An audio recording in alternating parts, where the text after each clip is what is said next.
ये दाग दाग उजाला ये शब गजीदा शहर, वो इंतज़ार था जिसका ये वो शहर तो नहीं, ये वो शहर तो नहीं जिसकी आरजू लेकर चले थे यार कि मिल जाएगी कहीं ना कहीं। पिछले दिनों रामनवमी के मौके पर हिंदुस्तान के अलग अलग इलाकों से हिंसा और आगजनी की खबरें आईं। कहीं तालीम के इदारे को राख कर दिया गया तो कहीं गरीबों के घरों और दुकानों में नफरत की ऐसी आग भड़की कि सालों की मेहनत मिट्टी में मिल गई। नफरत ने अपना पंख इस कदर फड़फड़ाया कि उसकी चपेट में आने वाले लोगों के अलावा हवा के इस असर को देखने वालों तक की रूह कांप गई। लेकिन दूसरी ओर इस तरह की घटनाओं के बाद भी कुछ अच्छी खबरें भी सुनने में आईं। बिहार के बिहार शरीफ में नफरत को खत्म करने के लिए हिंदू और मुस्लिम समुदाय के लोगों ने मिलकर सद्भावना मार्च निकाला। देश को आज इसी की जरूरत है। आओ कि आज गौर करें इस सवाल पर, देखे थे हमने जो वो हसीन ख्वाब क्या हुए। हिंदुस्तान में जब भी ऐसा वक्त आया, समाज के लोगों ने आगे बढ़कर इसकी काट निकाली और इसमें साहित्य का अहम योगदान रहा है। तो आज हम ये जानने की कोशिश करेंगे कि साहित्य और अदब के लोगों ने ऐसे हालात में किस तरह से अपने अशआर के जरिए समाज में सद्भाव और भाईचारा बढ़ाने की कोशिश की और हिंदुओं और मुसलमानों में एकता लाने की ओर कदम बढ़ाया।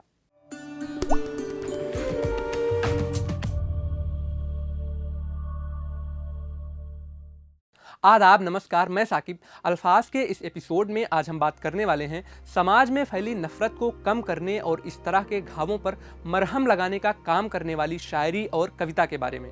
लेकिन उससे पहले एक अपील, अगर आप गैर ज़रूरी खबरों के शोर में ऐसे ज़रूरी जज्बातों को सुनना चाहते हैं, ज़िंदगी को संवारने वाले साहित्य और अदब का संग चाहते हैं, तो द क्विंट के मेंबर बनिए। इसके लिए वीडियो के डिस्क्रिप्शन में दिए गए लिंक पर क्लिक करें।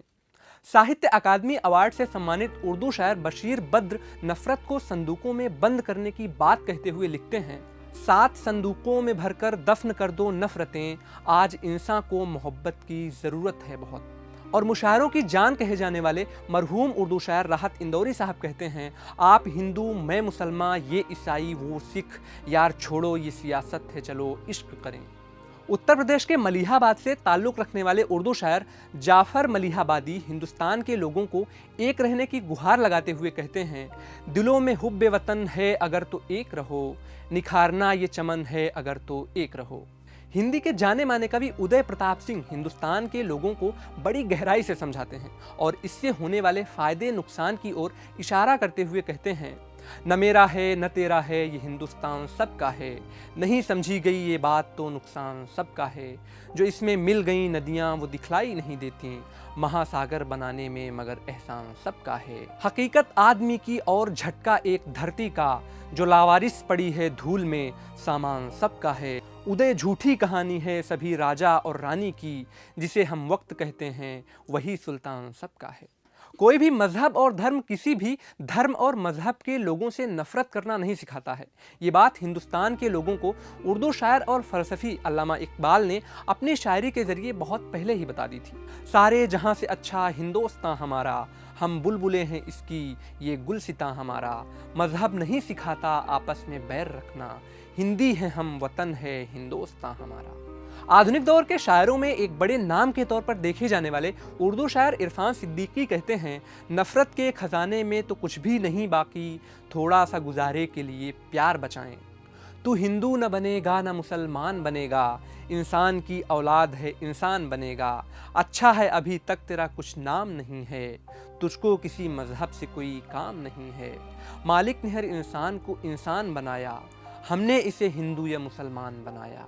नफरत जो सिखाए वो धर्म तेरा नहीं है, इंसान को जो रौदे वो कदम तेरा नहीं है, कुरान न हो जिसमें वो मंदिर नहीं तेरा, गीता न हो जिसमें वो हरम तेरा नहीं है, तू अमन का और सुलह का अरमान बनेगा, इंसान की औलाद है इंसान बनेगा।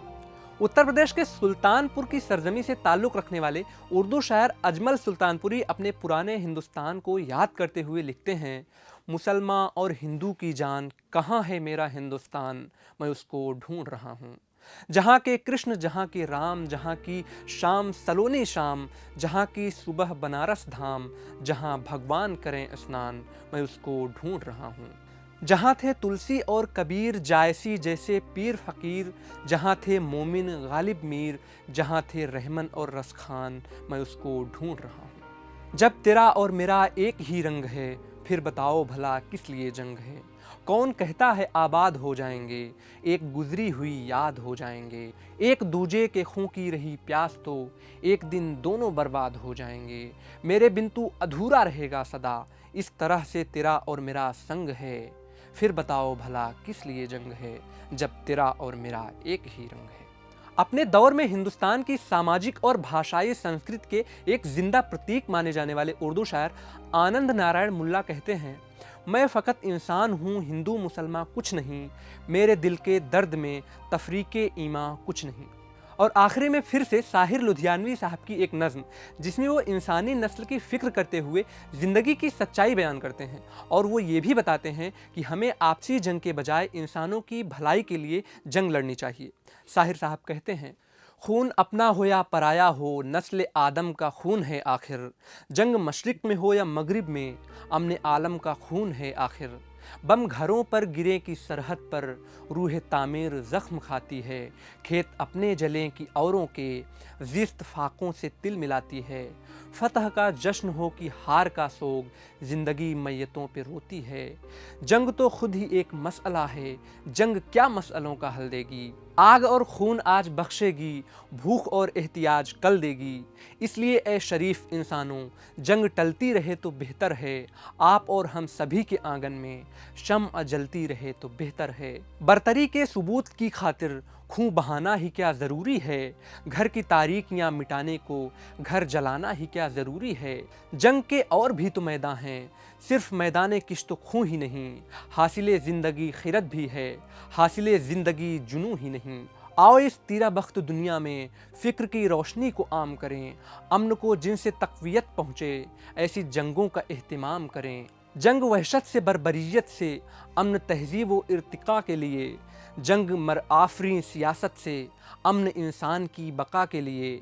जंग इफ़लास और ग़ुलामी से, अमन बेहतर निज़ाम की खातिर। जंग भटकी हुई क़यादत से, अमन बेबस अवाम की खातिर। जंग सरमाए के तसल्लुत से, अमन जमहूर की खुशी के लिए। जंग जंगों के फ़लसफ़े के ख़िलाफ़, अमन पुरअमन ज़िंदगी के लिए।